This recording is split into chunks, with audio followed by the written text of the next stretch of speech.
Hello APS iPad users. Today let's walk through how to use single sign-on using ClassLink from the iPad. Let's get started.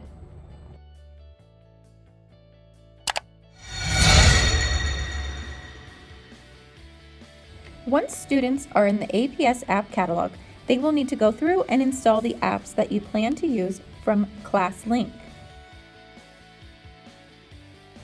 After you have downloaded the apps and installed them, they will show up on your home screen. You will notice I have iStation, iReady, Benchmark, all downloaded to my home screen. I also have the ClassLink app. Students can now click on the ClassLink app, and once they click in the ClassLink app and sign in the first time, they will see their folders and apps. Any of the apps that have the blue circle with the white key indicate that this is a single sign-on program.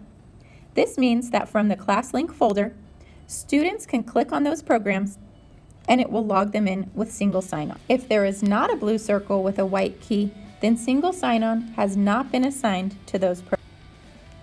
If you are going to the ClassLink app to use them, it is important to note that if you go to iStation, iReady, or any other app from the home screen of the iPad, they will not have single sign-on assigned to them.